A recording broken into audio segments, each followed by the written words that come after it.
이제 나 홀로 살지 않네. 하나님이 나와 함께 사시네. 하나님 안에 성도들과 삼일 하나님의 직건축해 그리스도의 유기적인 몸 되어 큰 단체적인 그릇으로 그를 나타내 유기적인 몸으로서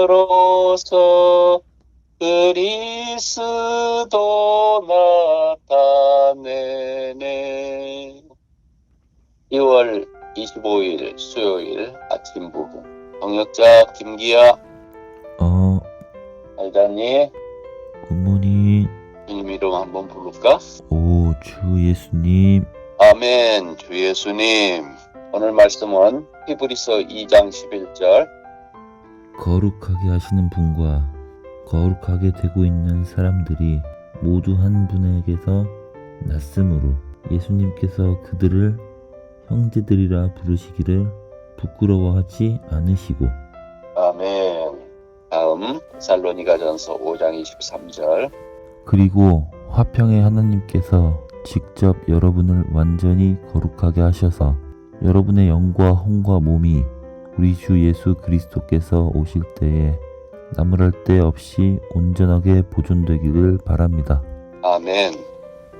아들아, 신성한 거룩하게 하심은 신성한 경륜을 수행하는 데 있어서 붙잡아주는 노선이란다. 하나님의 경륜은 하나님의 마음의 갈망의 의도이며 또한 하나님은 이 의도를 목적으로 만드셨어. 이 목적은 하나님의 경륜이 되었고 지금도 그러해. 거룩하게 하심은 하나님의 경륜에 있어서 하나의 위대한 요점인데 우리를 붙잡아주는 노선이라는 표현의 의미를 이해할 필요가 있어. 어떤 사람이 낚시하러 간다면 그에게 낚싯줄이 필요하겠지. 그 줄은 그가 잡은 물고기를 붙잡아주는 역할을 해.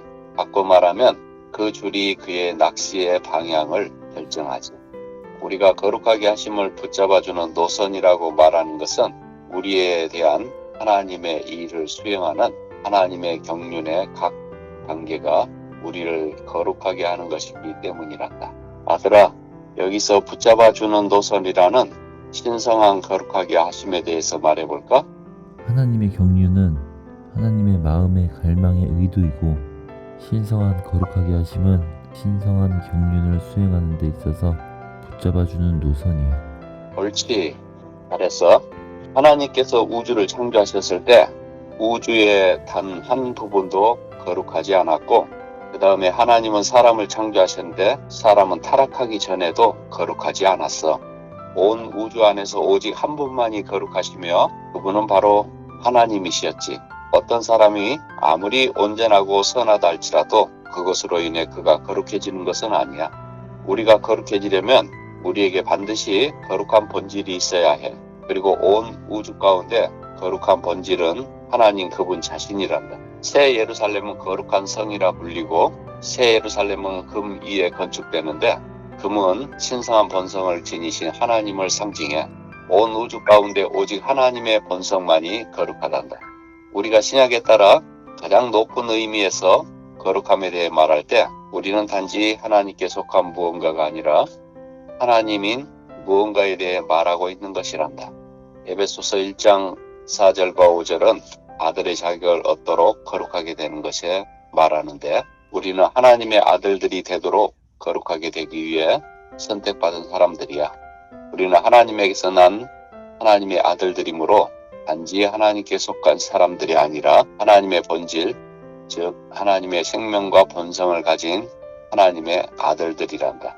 성령의 거룩하게 하시는 일은 먼저 우리의 회개를 낳고 우리가 영광스럽게 됨에 이르기까지 계속되는데 회개와 영광스럽게 됨 사이에 거듭남, 새롭게 됨, 변화, 같은 형상을 이룸, 우리 몸의 변형, 즉 우리 온 존재에 영광스럽게 됨이 있어.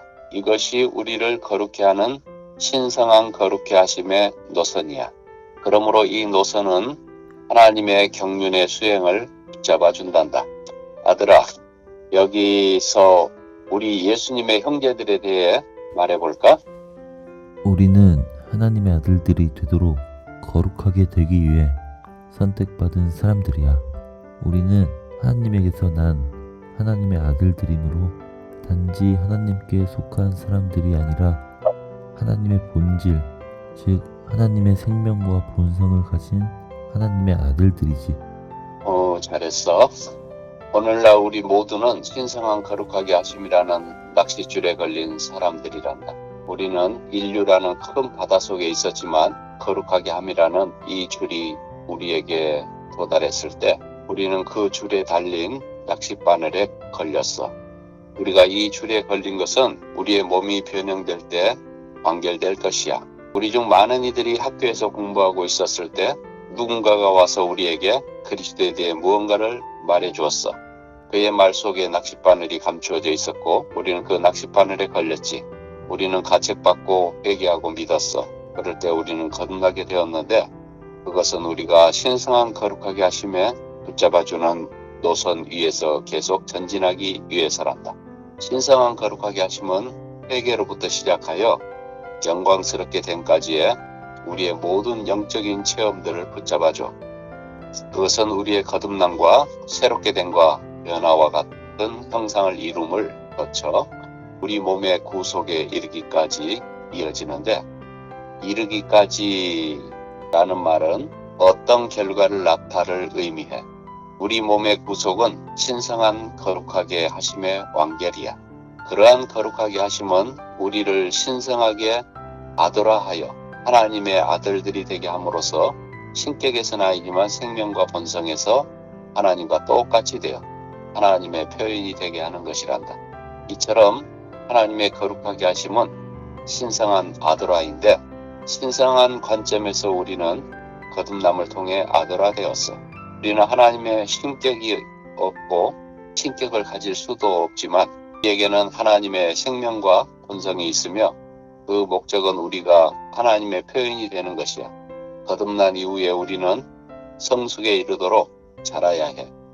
우리의 혼이 완전히 아들화될 때 결국 우리의 몸도 변형될 것이고, 즉 완전히 영광스럽게 될 것이란다. 아들아, 우리를 예수님의 형제들이 되도록 거룩하게 하심에 대해 말해볼까?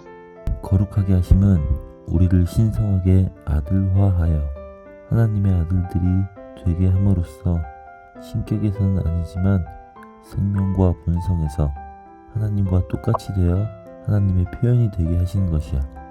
옳지, 잘했어. 오, 주 예수님, 우리를 완전히 거룩하게 하셔서 주님 오실 때 우리의 영과 혼과 몸이 온전히 보존되기를 바랍니다. 아멘.